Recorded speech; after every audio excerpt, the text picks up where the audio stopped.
I've been vlogging for 5 years, traveling the world, showing people the real, unfiltered side of different cultures. I keep my identity private. It's safer that way, especially after what happened. My cameraman Jay and I had been in India for 3 weeks. We'd covered the usual spots: the Taj Mahal, some temples in Varanasi, wildlife sanctuaries in Kerala. But I wanted something real, something raw. That's what my viewers love. Authentic stories from places tourists never go. We'd heard about this slum in Mumbai. Not the famous Dharavi that all the tourists visit, but a smaller, more dangerous one on the outskirts. No tourist guides, no organized tours, just real people living real lives. Looking back, we were fucking idiots to go there without local contacts. We spent days researching the area, talked to some local journalists, got tips about which streets were safer, what time to visit. We even hired a local translator, Amit, but he bailed last minute. Said something about bad energy in that area. Should have been our first warning sign. I remember checking my equipment that morning. 2 cameras, wireless mics, some basic lighting. We traveled light. Easier to run if shit goes south. Jay was nervous, kept saying maybe we should wait for another translator. But I was stubborn. The light was perfect, and we had a schedule to keep. The taxi driver tried to talk us out of it. Kept saying, "No good place, sir, very dangerous." But I'd heard that before in other places, and nothing bad had happened. Plus, I had this stupid idea that my foreign passport would somehow protect me. Man, was I wrong. The drive to the slum was tense. Mumbai's traffic is insane on a good day. But as we got closer to our destination, the roads got narrower, dirtier. The buildings started changing too, from modern apartments to makeshift structures, held together with corrugated metal and tarp. I was filming some B-roll from the car window when our taxi driver suddenly stopped. "This far only," he said firmly. He wouldn't go any further even when I offered double the fare. That should have been our second warning sign. He gave us his number though, told us to call if we needed help. We stepped out into a different world. The smell hit us first. A mix of sewage, cooking spices, and burning garbage. The narrow alleys were maze-like, with electrical wires hanging dangerously low. Kids were playing cricket with makeshift bats, and women were hanging laundry between buildings. The first hour went surprisingly well. People were curious about us, but friendly. We filmed some establishing shots, got some great footage of daily life. An old man invited us to film his tiny shop where he fixed mobile phones. His grandson translated for us, telling us stories about the community. I'd been to slums before in other countries, but this was different. The poverty was crushing, but there was this incredible sense of community. People shared what little they had. Kids followed us around making peace signs at the camera. Some women were cooking together, laughing despite their circumstances. Then we met Priya. She was maybe 14, spoke decent English, and had this bright smile that would have lit up any YouTube thumbnail. She was studying hard, dreaming of becoming a doctor. Her story was exactly what I was looking for. Hope amid hardship. We were about 15 minutes into interviewing Priya when they showed up. 2 guys, probably in their late 20s, reeking of cheap alcohol. They started walking back and forth behind her, making faces at the camera. Jay tried to adjust the frame to keep them out, but they kept getting in the way. At first, I tried to ignore them. In my line of work, you get used to people trying to get attention on camera. But these guys were different. There was something aggressive about their body language, something predatory in their eyes. They kept getting closer, their voices getting louder. Jay politely asked them in English to give us some space. That's when everything changed. The taller one, wearing a red shirt, got right in Jay's face. Started poking his chest, saying something in Hindi that didn't sound friendly. The crowd that had gathered around us suddenly got quiet. The guy in the red shirt suddenly grabbed Jay's shoulder hard. I kept recording. Sometimes having a camera running makes people back off. Not these guys. The second one, shorter but muscular, wearing a dirty white tank top, started reaching for my camera. "Money, money," red shirt kept saying, his breath heavy with alcohol. "American money." People around us started backing away. Priya's mother rushed out and pulled her inside their house. The atmosphere shifted from curious to dangerous in seconds. I tried explaining in broken Hindi that we didn't have cash, showing my empty pockets. Jay was doing the same, but they weren't buying it. White Tank Top grabbed my backpack strap, trying to yank it off. I held on tight. All our footage was in there. Word spread fast in the slum. More people started gathering. Some looked concerned, others seemed excited about the drama. A few teenage boys pulled out their phones, probably hoping to catch something worth posting on social media. An elderly man tried to intervene, speaking rapidly in Hindi to the two guys. But Redshirt shoved him aside. That's when I realized how bad this could get. These guys had nothing to lose, and we were clearly outsiders. No cops would come here, even if we could call them. The crowd kept growing. Must have been 50 people now, forming a tight circle around us. The alley was so narrow that people were watching from windows and rooftops. Some women were yelling either at us or at the two guys. I couldn't tell. White Tank Top made another grab for my camera. I yanked it back, but he caught the lens hood, nearly breaking it. Jay tried to step between us, but Redshirt sucker punched him in the stomach. Jay doubled over, dropping his secondary camera. Someone in the crowd snatched the fallen camera before Jay could recover it. People started shouting and pushing. I saw kids being rushed inside houses. The air felt electric, like right before a storm. My heart was pounding so hard I could barely hear anything. A group of young men pushed forward, shouting at our attackers. For a moment, I thought they were coming to help us, but they were just angry that the two guys were causing trouble in their area. It wasn't about protecting us, it was about territory. The slum residents started taking sides. Some were yelling at Redshirt and White Tank Top to leave us alone. Others were encouraging them, probably hoping to get a share of whatever they could take from us.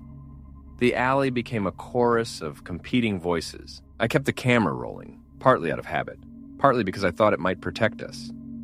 Through the viewfinder, I could see more people coming from deeper in the slum. Some carried sticks. My hands were shaking so bad the footage was probably unusable. That's when a new voice cut through the chaos. A man in a clean white shirt emerged from the crowd. He had this authority about him. Later, I learned he was some local community leader. He started speaking calmly but firmly to everyone.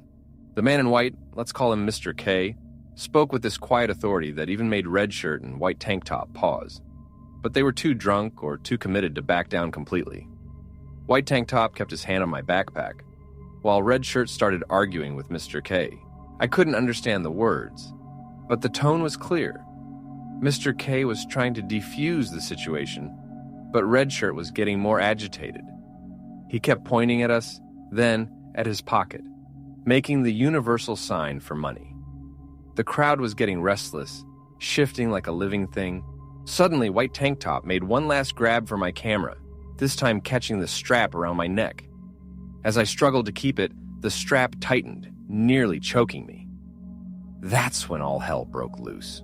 Jay, despite still being winded from the punch, launched himself at White Tank Top. The crowd surged forward. Someone pushed me from behind and I stumbled into a wall. My camera hit the concrete, but somehow kept recording. The narrow alley erupted into a full-on brawl. Redshirt swung at Mr. K, but three young men grabbed him before he could connect. White Tank Top was wrestling with Jay and two other locals. Women were screaming, kids were crying, and I was pressed against the wall, clutching my camera like a lifeline. Through my viewfinder, I caught glimpses of what happened next. Mr. K's supporters, mostly younger guys, formed a human barrier between us and our attackers. But others in the crowd were getting rowdy, probably hoping to grab something in the chaos. A teenage boy appeared at my elbow, tugging my shirt. "Follow me, quick," he whispered in broken English. He couldn't have been more than 15, wearing a faded cricket jersey. His eyes were wide but determined. Jay was a few feet away, still surrounded by the fighting crowd. I caught his eye and nodded toward the boy. We had to trust someone, and this kid seemed genuinely worried for us. Plus, staying put wasn't an option anymore. The boy led us down a series of increasingly narrow alleys. Behind us, we could still hear the shouting and fighting. My hands were shaking so bad I could barely hold the camera. Jay was limping slightly, his shirt torn at the shoulder. Our young guide, he later told us his name was Ravi, knew every twist and turn of the slum like the back of his hand. We ducked under clotheslines, squeezed past cooking stations, and jumped over open sewers. The deeper we went, the quieter it got. The maze of alleys was disorienting. Sometimes we'd pass through someone's house, literally walking through their living space to get to another path. Nobody stopped us. They'd take one look at Ravi and just nod, understanding this was some kind of emergency. I tried to keep track of our route, but it was impossible. Left, right, through a blue door, down some stairs, up some stairs, through a kitchen where an old woman was making chapatis. The slum was like a living organism, and Ravi knew all its secrets. After what felt like hours, but was probably only 10 minutes, Ravi led us to a small concrete building. Inside, an elderly woman was watching TV. She took one look at us and started preparing chai, no questions asked. "My grandmother," Ravi explained. "You stay here a little time. Safe here." The room was tiny but clean, with photos of Hindu gods on the walls and the smell of incense in the air. Through a small window, I could see the Mumbai skyline in the distance. We sat on plastic chairs, trying to catch our breath. Jay checked his injuries. Nothing serious, just bruises and a small cut on his arm. I reviewed the footage on my camera, amazed it had survived. The elderly woman brought us chai in small glass cups, her hands steady despite the situation. Ravi's grandmother didn't speak English, but her eyes told stories. She kept looking out the small window, occasionally speaking softly to Ravi in Hindi. The boy would nod, slip out for a few minutes, then return with updates about what was happening outside. The chai was sweet and milky, exactly what we needed to calm our nerves. My hands were still shaking so bad I nearly spilled it. Jay was checking his phone, no signal. We were completely cut off from the outside world, dependent on the kindness of strangers. Through the thin walls, we could hear life continuing in the slum, children playing, women chatting, the call to prayer from a distant mosque. It felt surreal, like we were in some kind of safe bubble, while chaos lurked just outside. "Bad men," Ravi explained in broken English, sitting cross-legged on the floor. "They do this before. Take money from foreigners. Police no come here, they know this." He explained how these guys were part of a local gang that usually stuck to petty crime, but got bold when they saw foreigners. His grandmother said something, and Ravi translated, "She says you must wait until dark. They will look for you now, but at night, they drink more, forget about you." The old woman nodded sagely, getting up to make more chai. I checked my camera's battery, 15% left. I turned it off to save power, but not before filming a quick message with our location and situation just in case something happened to us. The footage from earlier would show exactly who attacked us. As we waited, Ravi told us about life in the slum. He was in school, learning English, dreaming of becoming a tour guide. His father was dead. Mother worked as a maid in rich people's houses. His grandmother raised him while his mother worked. "Not many good people here," he insisted, "but some bad ones make trouble for everyone." He showed us his school books, proud of his English marks. His grandmother brought out some photos. Ravi as a baby, his parents' wedding, his first day of school. The afternoon light started fading, casting long shadows through the small window. The temperature dropped slightly, bringing some relief from the Mumbai heat. But with darkness approaching, our anxiety started rising again. Around 7 p.m., Ravi's mother returned from work. She was shocked to find 2 foreigners in her home, but quickly understood the situation. She and Ravi had a rapid conversation in Hindi, making plans. "My friend has auto rickshaw," Ravi explained. "He will come back entrance of slum. Very fast to main road. From there, you take taxi." His mother added something and he translated, "But must be careful. Those men have friends everywhere." We checked our phones again, still no signal. Jay had some cash hidden in his shoe, enough for the ride back to our hotel. We decided to leave the secondary camera that was stolen rather than risk going back for it. Ravi's mother insisted we change clothes. She brought out some old shirts belonging to her brother, plain local styles that wouldn't stand out. We reluctantly changed, knowing our tourist clothes would make us easy targets. They made us wash our faces with water and dust, trying to make us look less obviously foreign. It wouldn't fool anyone up close, but in the dark, Speeding past in a rickshaw, it might work. I packed my camera deep in my backpack, wrapped in one of Ravi's old t-shirts. The memory cards with the footage were distributed between Jay and me, hidden in various pockets. If we got caught again, at least we wouldn't lose everything. The wait was excruciating. Every sound from outside made us jump. Motorcycles revving, men shouting, dogs barking. Any of them could be our attackers searching for us. The small room felt smaller with each passing hour. Ravi's grandmother kept feeding us. Biscuits, more chai, some homemade snacks. She had this calm energy that helped keep us grounded. She'd lived through riots, floods, and countless other disasters in this slum. To her, this was just another day. Around 9 p.m., Ravi got a message on his basic phone. His friend with the rickshaw was ready. Now came the most dangerous part, getting out of the slum alive. The slum was different at night. The narrow alleys that felt threatening in daylight were now pitch black, with just occasional light bulbs casting yellow pools of light. Ravi led us through a completely different route than before, staying in the shadows. His mother went ahead as a scout, while his grandmother stayed behind to create an alibi if anyone came asking. We moved silently, pressing against walls whenever we heard voices. The smell of dinner cooking and the sound of TVs through thin walls felt oddly normal in our abnormal situation. Every few minutes, Ravi would stop and listen. Once, we had to duck into a stranger's doorway as a group of drunk men passed by. I recognized one of them as part of the crowd from earlier. My heart was pounding so loud I was sure they'd hear it. We were about halfway to our exit point when we heard familiar voices. Red Shirt and his friends. They were somewhere ahead of us, their slurred words echoing off the walls. Ravi quickly pulled us into a tiny side alley, barely wider than my shoulders. We stood there barely breathing as the voices got closer.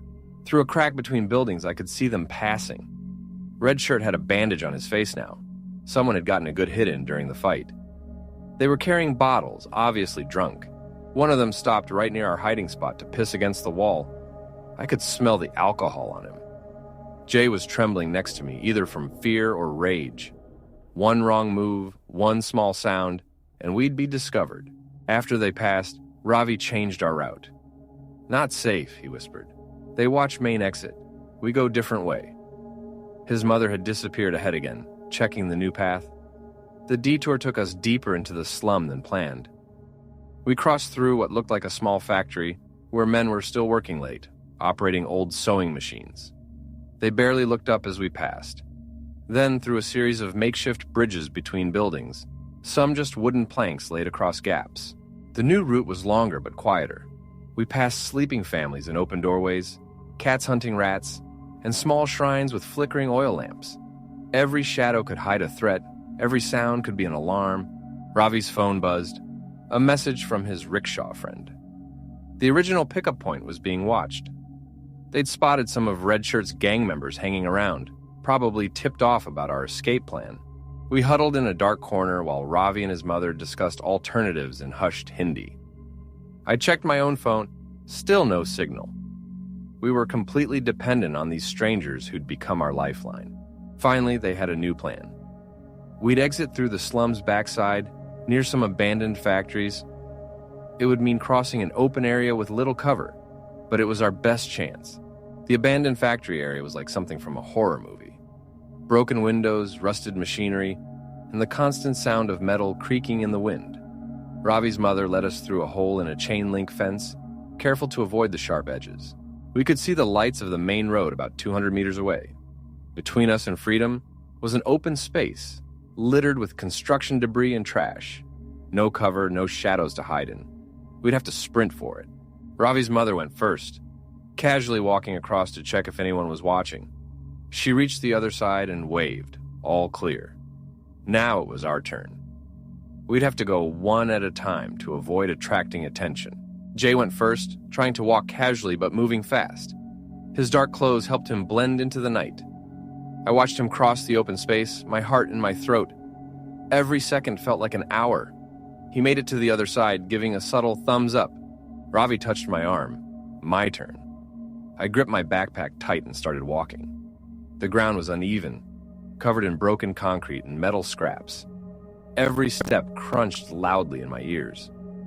Halfway across, I heard voices behind me. distant but getting closer. I wanted to run but knew that would draw attention. Keep walking normally, I told myself. Don't look back. The voices got louder, a group of men laughing and shouting. I could see Jay and Ravi's mother gesturing urgently from the shadows. Just as I reached the others, Ravi appeared beside us, moving like a shadow. He'd waited until the voices faded before crossing. The boy was breathing hard but smiling. He'd done this kind of thing before, I realized.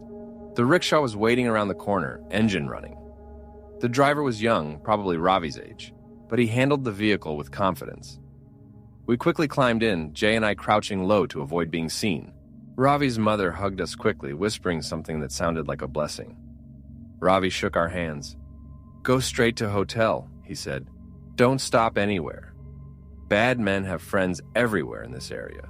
The rickshaw lurched forward, weaving through the dark streets. Every bump sent pain through my bruised body. Jay was holding onto the frame so tight his knuckles were white. Neither of us spoke. We were too focused on watching for followers. Our driver took a complex route, turning randomly, sometimes cutting through alleys. I wouldn't have thought we're wide enough for a rickshaw. He was making sure we weren't being followed. After about 15 minutes, we hit the main road. The sudden brightness of streetlights was shocking. Normal Mumbai traffic felt surreal after what we'd just experienced. People walking, shops open, police officers standing on corners. Civilization. We paid the rickshaw driver triple his fare. He tried to refuse, but finally accepted when we insisted. He gave us a small salute before disappearing back into the maze of streets we'd just escaped from. Finding a taxi was easy. This was a tourist area. The driver didn't question our appearance or nervous behavior. We gave him our hotel address, and as we pulled away, I finally let myself breathe normally. Jay checked his phone. Signal was back. Dozens of missed calls and messages from our production team. They'd been trying to reach us for hours. We sent quick messages saying we were safe, but didn't explain what happened. Not yet. The hotel lobby felt like another world. Clean, bright, safe. The staff gave us curious looks. 2 foreigners in local clothes, covered in dust and sweat, probably looking as traumatized as we felt. In our room, we finally allowed ourselves to break down. Jay sat on the floor, hands shaking as he tried to roll a cigarette. I checked my camera. Everything was intact. The footage would need editing, but we had captured something raw and real, though not in the way we'd planned. We ordered room service but couldn't eat. Instead, we took turns showering, watching the dirt and fear wash away. Every sound from the hallway made us jump. We double-locked the door and pushed a chair against it, even though we knew we were safe here. Neither of us could sleep. We sat in the hotel room, lights on, occasionally checking the window even though we were 8 floors up. Jay was reviewing the footage on his laptop, his hands still trembling slightly. The adrenaline was wearing off, replaced by a deep, bone-tired exhaustion. But every time I closed my eyes, I saw a red shirt's face, felt White Tank Top's hands grabbing at my camera. The sounds of the fight kept replaying in my head. Around 3 a.m., we started making plans. Our flight to Bangkok wasn't for another 3 days, but we agreed we needed to leave Mumbai immediately. Jay was already searching for flights on his laptop, while I tried to figure out how to explain this to our production team. Sunrise brought a surreal sense of normalcy. From our hotel window, Mumbai looked peaceful. People heading to work, street vendors setting up, the usual morning chaos. It felt impossible that just hours ago, we'd been fighting for our lives in that slum. I checked my camera's memory cards again, paranoid about losing the footage. What we'd captured was intense. The initial friendly encounters, the sudden shift in atmosphere, the violence. It was raw, real documentary material. But at what cost? Jay had bruises darkening on his ribs and a cut on his arm that looked worse in daylight. I had rope burns on my neck from where a white tank top had grabbed my camera strap, and my shoulder was stiff from being slammed against the wall. Over breakfast, which neither of us could really eat, we discussed what to do with the footage. Publishing it could put Ravi and his family at risk. Their faces were clearly visible in some shots, but not publishing it felt wrong too. This was the reality some people lived with daily. Our production team called. They were furious we'd gone into the slum without proper security, but also excited about the footage we described. They wanted us to go back with security to get more shots. We both refused immediately. I thought about Priya, the young girl we'd been interviewing. Her dream of becoming a doctor, her bright smile. The interview had been cut short by violence, just like many dreams in that slum probably were. Around noon, Jay's phone buzzed. A message from an unknown number. It was Ravi using his mother's friend's phone. He wanted to make sure we were safe. He also warned us that Red Shirt and his gang were still angry, still looking for us. The message hit me hard. This kid, who had risked his own safety to help us, was still looking out for us. We asked if his family was okay. They were fine. Apparently, no one suspected they'd helped us escape. The gang assumed we'd found our own way out. We arranged to send some money to Ravi's family through a secure method his mother's employer suggested. It wasn't about paying them back. You can't put a price on what they did for us. But about giving them some security. We managed to book flights to Bangkok for that evening. The airline change fees were expensive, but we didn't care. Every minute we stayed in Mumbai felt like pushing our luck. While packing, we found bits of the slums still with us. Dust in our camera bag, a torn shirt, Ravi's grandmother's old handkerchief she'd used to wrap some biscuits. Small reminders of how close we'd come to disaster. Jay was quieter than usual, lost in thought. Later, he told me he kept thinking about his family, how they might never have known what happened to him if things had gone differently. The incident had shaken his love for adventure filmmaking. As evening approached, we grew increasingly paranoid. Every knock on the hotel door made us freeze. When housekeeping came by, we nearly jumped out of our skin. The slum experience had left us with invisible scars, a heightened awareness of danger, a new understanding of vulnerability. We asked the hotel to arrange a private car to the airport instead of a regular taxi. It cost extra, but we weren't taking any chances. What if Red Shirt's friends included taxi drivers? The fear might have been irrational, but it felt real. While waiting for the car, I reviewed some of the footage one last time. The slum looked different on screen, both better and worse than reality. The colors were vivid, the poverty stark, the people's faces telling stories words never could. In our final hours in Mumbai, we made a crucial decision about the footage. We would use it, but carefully. No identifiable shots of Ravi or his family. Nothing that could lead back to their specific location. The story would focus on the community's resilience rather than its dangers. We agreed to donate a portion of any proceeds to a local education charity that worked in the slum, one that Ravi's mother had mentioned. It felt like the least we could do, a small way to give back to a community that had shown us both its worst and its best. Jay spent an hour writing detailed notes about everything we'd seen and everyone who'd helped us. Names, descriptions, locations, not for publication, but as a reminder that behind every dramatic story are real people with real lives. The drive to the airport was tense. Every red light felt like an eternity. I kept checking the side mirrors, half expecting to see motorcycles following us. Jay barely spoke, his hand resting near the door handle the entire time. Mumbai at night was beautiful from a distance. Lights twinkling, the sea reflecting the moon. But now we saw it differently. Behind the glittering facade were countless hidden stories, struggles, and secrets. We'd stumbled into one and barely made it out. At a traffic stop, we passed a group of men on motorcycles. My heart stopped for a moment, but they were just normal commuters. Still, both Jay and I sank lower in our seats until they passed. At the airport, we were hyper-aware of our camera equipment. Every security check felt like a potential problem. What if someone asked questions about where we'd been filming? What if Red Shirt's influence somehow reached here? The security guard spent extra time examining our memory cards. Standard procedure, but it felt like hours. Jay was sweating, though the airport was air-conditioned. I kept my hand on my passport, ready to explain anything, everything. Finally, we made it through. The international terminal felt like a sanctuary.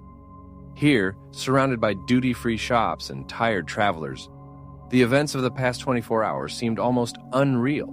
Sitting at our gate, waiting to board, we finally talked about what we'd learned. About privilege and poverty, about courage and community, about how thin the line is between safety and danger. We went looking for one story, Jay said, but we found another. He was right. We'd wanted to document life in the slums, but instead, we'd experienced it in a way few outsiders ever would. The footage we had would tell a different story than we'd planned. Not just about poverty and struggle, but about human nature itself. About how the same community could produce both those who would harm us and those who would risk everything to help us. The boarding call felt like a reprieve. As we walked down the jet bridge, I kept glancing back, half expecting to see Redshirt or his gang somehow following us. Only when the plane's doors closed did I finally start to relax. Jay took the window seat, his camera bag clutched tightly on his lap. As the plane taxied, Mumbai's lights spread out below us.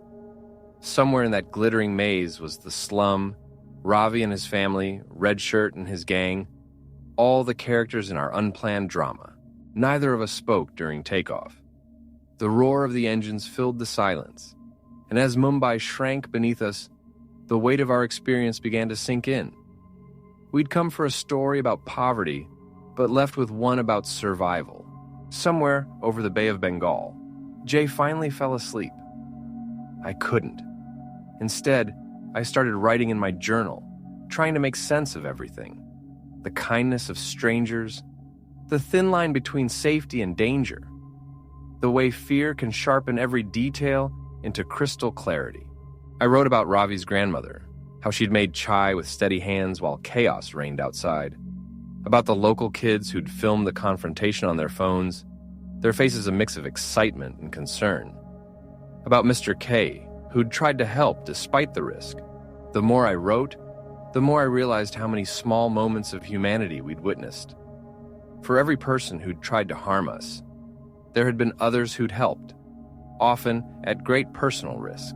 Our phones kept buzzing with messages from the production team. They wanted details, timelines, footage. But how do you explain something like this? How do you turn real fear, real courage, real life into a neat documentary package? I checked my neck in the tiny airplane bathroom mirror. The rope burns from the camera strap were turning purple. Physical reminders of how close we'd come to losing everything. Our equipment, our footage, maybe even our lives. Jay woke up during meal service but couldn't eat. I keep seeing their faces, he said quietly. Not just the bad guys. Ravi, his grandmother. All those people watching from their windows. Like we were entertainment. Over airplane coffee, we reviewed some footage on Jay's laptop. The shaky images told a story more powerful than anything we could have scripted. The initial friendly faces, the sudden tension, the violence, all captured in raw, unfiltered reality. But the most powerful moments weren't the dramatic ones. They were the small details. Women pulling their children inside, the elderly man trying to intervene, the teenage boys with their phones. A community's complex dynamics exposed in moments of crisis. We can't show all of this, Jay said, pausing on a frame showing Ravi's face. We have to protect them. He was right. The story we'd tell would have to be carefully edited, names changed, locations obscured. As we approached Bangkok, the sun rising over scattered clouds, we talked about how this experience had changed us. Not just as filmmakers, but as people. We'd gone in thinking we were observers, documentarians. We'd ended up being part of the story. Maybe that's the real story, Jay mused. Not what we planned to film, but what we learned when things went wrong. About community, about survival, about human nature. He touched his bruised ribs absently. I thought about all the journalists and filmmakers who take risks to tell important stories. How many had experiences like ours? How many worse? The line between documenting reality and becoming part of it is thinner than we'd realized. Bangkok's Suvarnabhumi airport felt like stepping into another world. The sterile, orderly environment was a stark contrast to the chaos we'd left behind. We moved through immigration in a daze, our Mumbai experience feeling increasingly surreal. In the taxi to our hotel, we both kept checking our phones. Ravi had sent another message. Things had calmed down in the slum, but Redshirt's gang was still asking questions. He warned us not to post anything on social media that might identify the location. The Bangkok traffic was terrible, but it felt peaceful compared to our recent experience. Jay was reviewing clips on his camera, shaking his head occasionally. Look at this, he said, showing me a frame.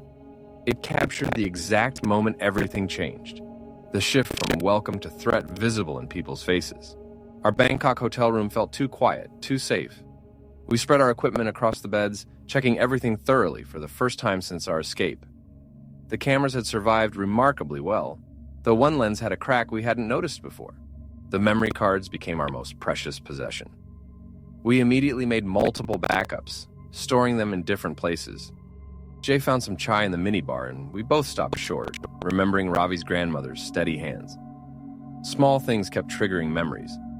The sound of motorcycles outside, children's voices in the hallway, even the smell of street food wafting up from below.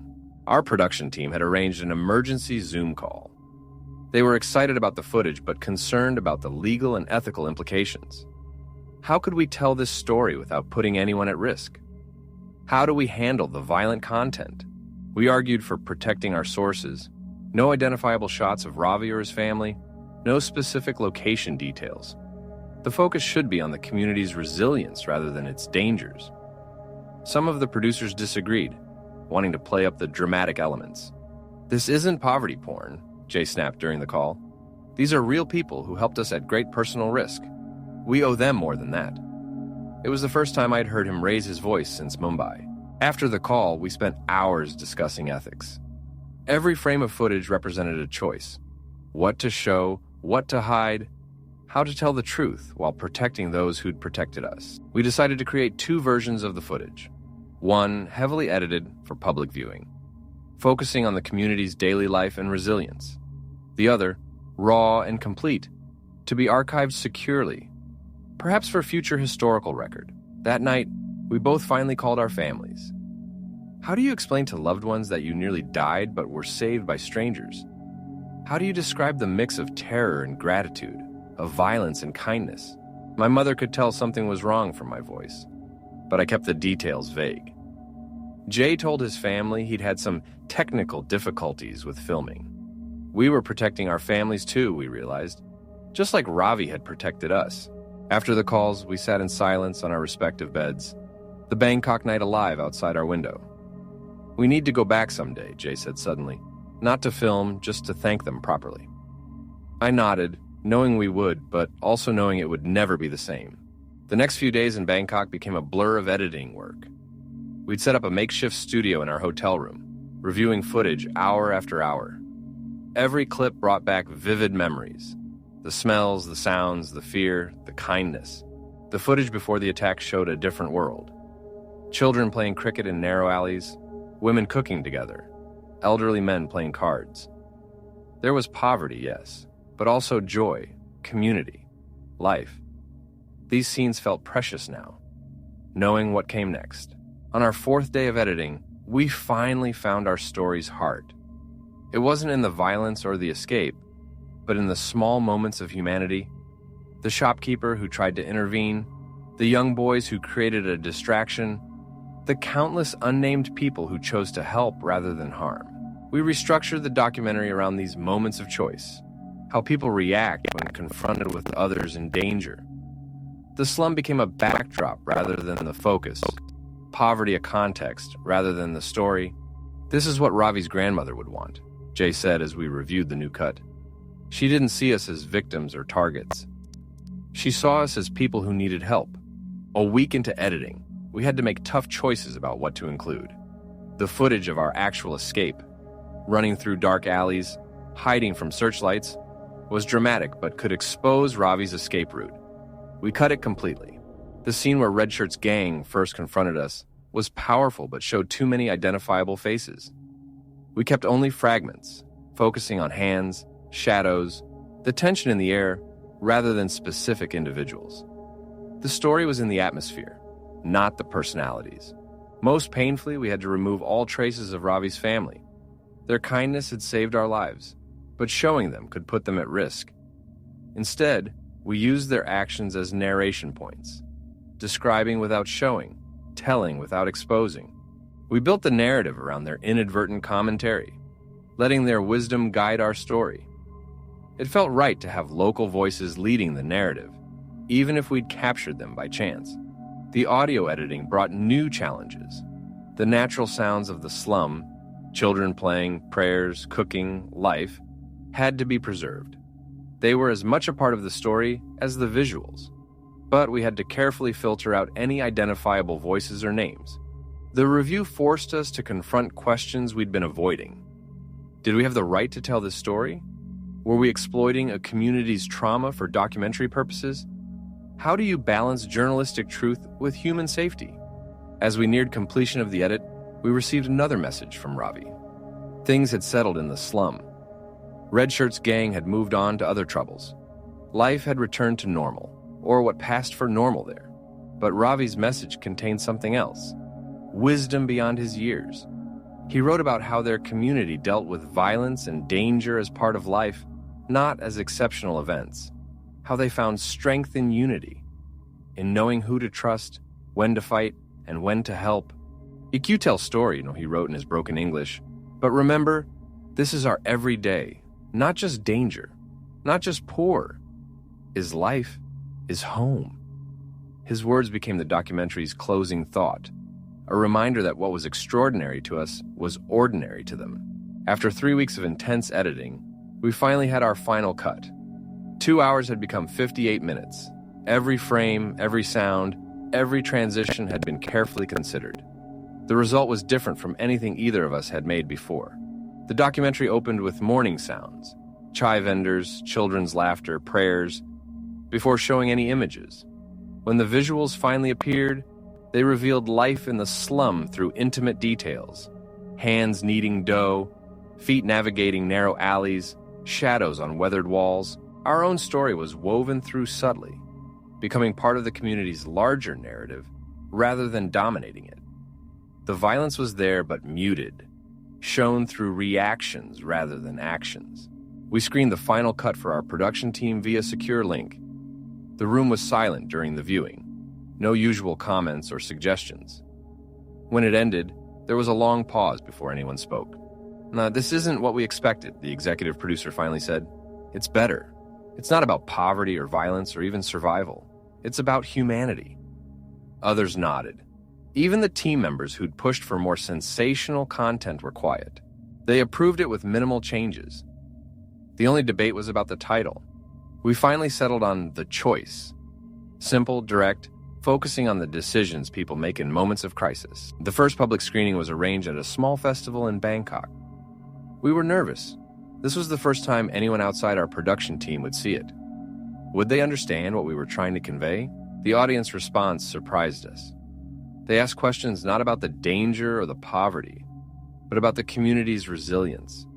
They wanted to know more about the grandmother's chai, the children's games, the daily rhythms of life we'd captured before everything went wrong. One viewer, an elderly Thai woman, stood up during the Q&A. "This could be any community," she said. "The details are different, but the humanity is the same. We all make these choices every day." Reviews started coming in. Critics noted how different the documentary was from typical poverty porn or danger tourism. Other filmmakers contacted us, sharing similar experiences they'd never felt able to talk about. Our documentary seemed to have opened a conversation about ethical storytelling, about the responsibility of documentarians to their subjects. But the most meaningful response came from Ravi. He'd managed to see parts of the documentary through secure clips we'd sent. "You show truth," he wrote. "Not just bad things. Not just poor things. You show us as people." 6 months after the release, the documentary had taken on a life of its own. Film schools were using it to teach ethical documentary making. NGOs referenced it in discussions about community resilience. It wasn't the biggest or most famous documentary, but it was making waves in unexpected ways. A year after the incident, we began planning our return to Mumbai.